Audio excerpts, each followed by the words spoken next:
La idea de unir Europa y América a través de un cable submarino comenzó a tomar forma en la primera mitad del siglo XIX. La necesidad de mejorar las comunicaciones entre los dos continentes era evidente.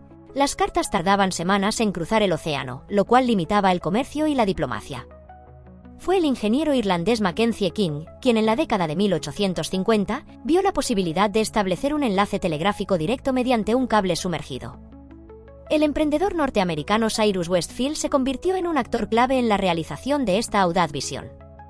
En 1854, Phil fundó la Atlantic Telegraph Company y comenzó a reunir fondos para financiar la construcción del cable.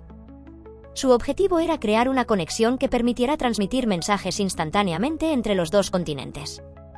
Phil logró convencer a varios empresarios y gobiernos de participar en el proyecto, incluyendo a Reino Unido y Estados Unidos. La construcción del cable comenzó en 1857 en la isla de Newfoundland, en Canadá. Sin embargo, el proceso no fue sencillo. Los ingenieros enfrentaron diversos retos, desde la elección del material adecuado hasta la elaboración de un método para instalar el cable en el fondo del océano.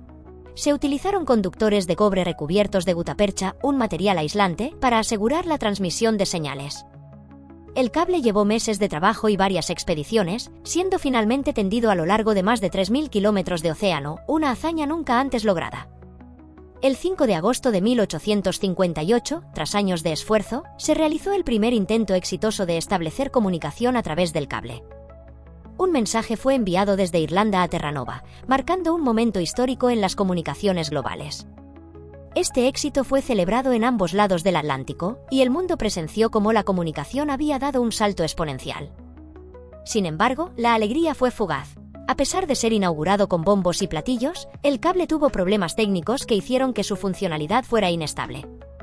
Solo unas pocas semanas después de su salida, el cable dejó de funcionar casi por completo, y no sería sino hasta 1866 que se completara exitosamente un segundo cable transatlántico que funcionaría de manera efectiva.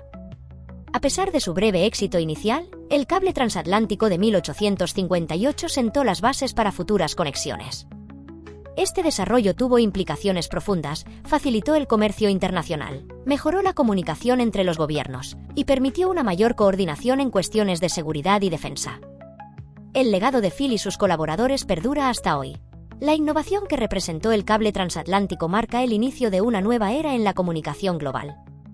En conclusión, el cable transatlántico no solo fue un avance tecnológico, sino que también simbolizó una nueva manera de concebir el mundo, donde las distancias físicas se acortaban a través de una simple conexión eléctrica. Muchas gracias por ver el vídeo. No olvides suscribirte y dejar tu like.